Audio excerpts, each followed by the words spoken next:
미국 코로나 환자 통계에 대한 진실. 검사에서 검출이 안 되어도 코로나 양성 확진자로 분류한 뉴욕의 앰허스트 병원. 환자에게 2번이나 음성 결과가 나왔음에도 불구하고 그 환자를 코로나19 확진 환자로 분류했음.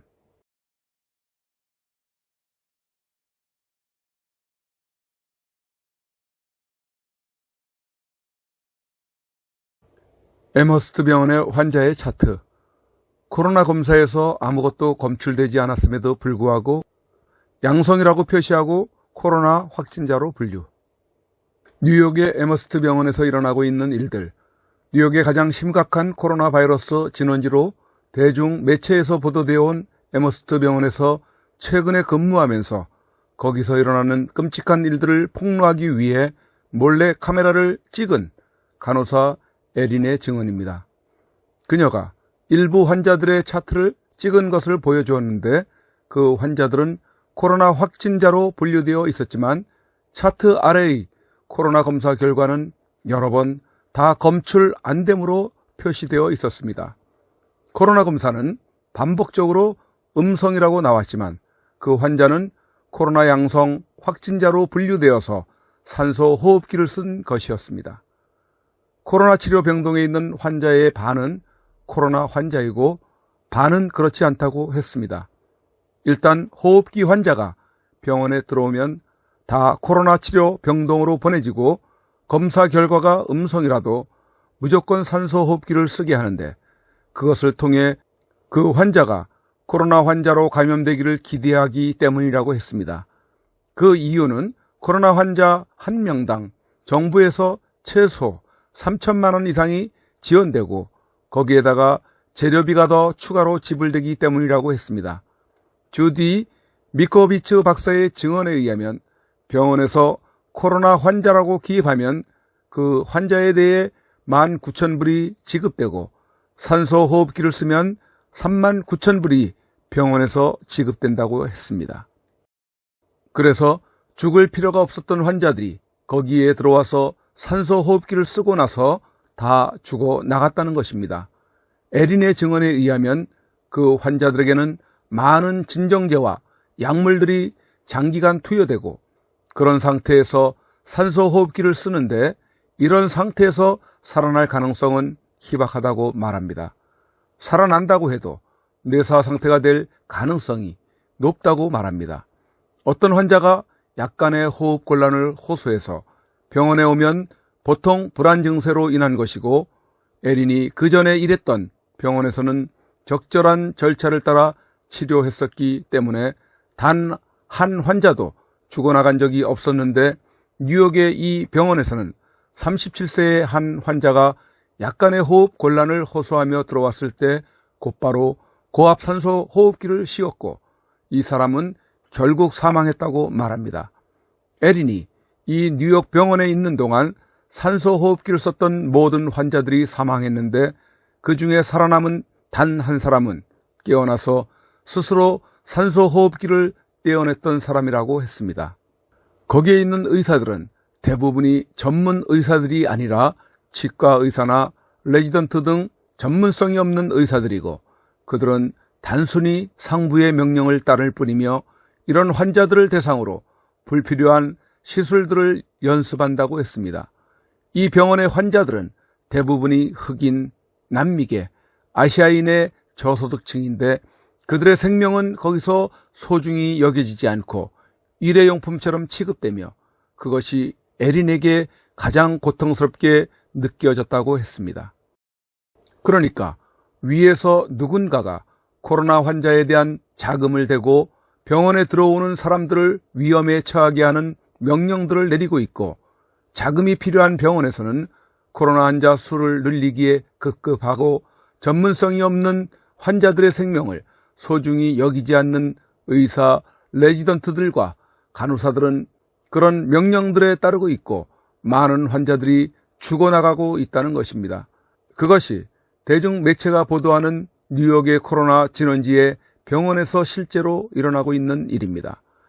어떤 환자에 대해서는 그 환자가 위급한 상황을 맞아도 아무것도 하지 말라는 명령이 주어졌는데 그들의 명목은 살릴 가망성이 없는 환자에게 자원을 낭비하지 말라는 것이지만 바로 옆에서 환자가 죽어가고 있는데도 아무것도 하지 말라는 명령에 따르려는 의사 레지던트와 그럴 수 없다는 에린이 논쟁하고 있는 동안에 결국 그 환자가 죽었던 끔찍한 경험에 대해서도 에린이 눈물을 흘리며 나누었습니다. 일반적으로 심장이 멈추는 위급한 상황이 되어도 심폐소생술 등 아무것도 하지 않아야 될 환자들에게는 미리 가족들의 동의 등 어떤 절차를 거쳐서 그런 명령이 주어지는데 이 병원에서는 이런 절차도 없이 그냥 환자들에게 심폐소생술을 시행하지 말라는 명령이 주어졌다는 것입니다. 물론 그 가운데에는 에린과 같이 이런 일에 대해 항의하고 싸우는 간호사들과 의사들도 있습니다. 그러나 대부분의 의사들과 간호사들은 그 상황에 대해 스스로 무뎌지게 하고 자신의 안전을 위해 입을 다물고 있는 실정이라고 합니다. 에린은 자신도 그들처럼 그렇게 무뎌지게 될까봐 두렵다고 했습니다. 여러 양심적인 의사들과 간호사들이 뉴욕에서 일어나고 있는 이런 일들에 대해 증언하고 경고해 왔는데 슬프게도 이것이 지금 일부 병원에서 일어나고 있는 현실입니다. 에린이 이렇게 소셜미디어와 인터뷰 등을 통해 병원의 상황에 대해 이야기한 것으로 인해 그녀는 일하던 코로나 병동에서 옮겨져서 응급실로 보내졌는데 그녀가 돌보고 있었던 환자 하나가 아주 좋은 상태에 있었다가 그녀가 다른 곳으로 보내진 후 20분 만에 사망했고 그 이유에 대해 에린은 그 환자가 기도가 막히는 응급 상태에 빠졌는데 레지던트가 심폐소생술을 잘못했기 때문이라고 들었다고 했습니다. 에린은 그 환자는 정말 좋은 상태에 있었고 살 수 있는 환자였는데 어떻게 자신이 그곳에서 제거된 지 20분 만에 사망해야만 했는지 납득할 수 없다며 오열했습니다. 참고로 에린은 진짜 코로나 환자는 바로 알아보았다고 하는데 그것은 엑스레이에 폐가 완전히 하얗게 나오기 때문이라고 했습니다. 폐가 완전히 점액으로 뒤덮여 있어서 그렇다고 합니다. 그런 환자들에게는 고압산소 호흡기가 효과적이지 않았고 오히려 우한에서 닥터 챙이라는 사람이 3번이나 임상 실험에서 성공했던 초고용량 메가비타민 C 요법이 항산화 작용 등으로 폐의 점액질을 제거하고 코로나 환자를 치료하는 데 효과적일 수 있다고 했습니다. 그러나 에린이 일하는 병원의 의사들은 그런 것은 믿지 않고 시도도 하려고 하지 않는다고 했습니다.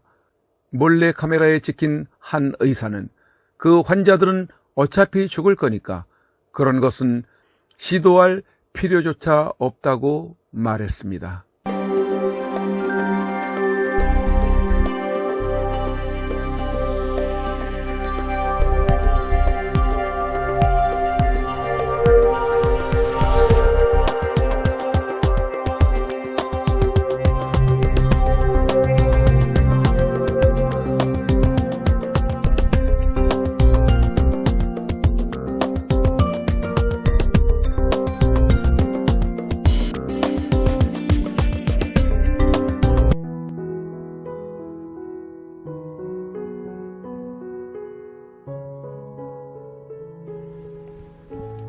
아무런 죄도 밝혀진 것이 없는데 지금까지 3년을 넘게 감금 생활을 당하고 계신 박근혜 대통령님께 여러분들의 위로와 격려가 필요합니다.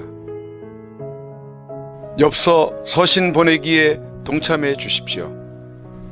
여러분들께서 보여주시는 관심만이 대통령님께 큰 힘이 될 것입니다. 지금까지 엽서는 한 세트에 9장씩 총 4차례에 걸쳐 발행되었습니다. 근본 6월 6일에 발행된 4차 엽서는 21대 총선 부정 관련 내용으로 엽서를 제작 발행하였습니다. 4차 엽서도 많이 이용하셔서 박근혜 대통령님을 비롯한 많은 분들께 엽서로 사용하시면서 4.15 총선이 부정선거였음을 알리는데도 활용하여 주시기 바랍니다.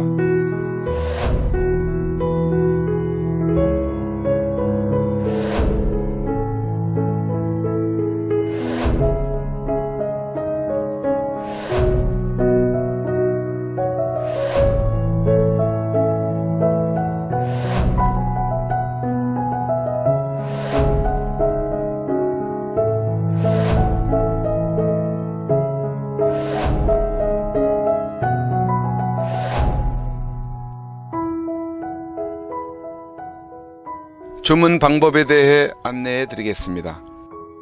엽서 구입은 선구자 방송으로 해 주시면 되겠습니다. 한 세트 총 9종으로 1만원에 보급을 하며 우편 택배 발송비와 선구자 방송 후원이 포함되어 있음을 이해하시고 구매를 해 주시면 감사하겠습니다. 구입 방법으로는 엽서 대금 입금 후 선구자 방송 핸드폰 010-2507-4861에 문자로 1차, 2차, 3차, 4차 엽서인지를 구분하여 표기해 주시고 주문자 성함과 주소와 연락처와 구입하고자 하는 세트 수량을 표기해 문자로 보내주십시오. 예를 들면 1차 엽서 1세트면 1차 1세트, 2차 1세트, 3차 1세트, 4차 1세트 또는 1차 2세트 아니면 그 이상이면 그 이상 필요한 수량을 표기해 주시면 되겠습니다. 미국, 일본, 기타 외국에서 주문 시에도 문자로 외국의 연락처, 받으실 분 성함, 주소, 수량을 알려주시면 되겠습니다.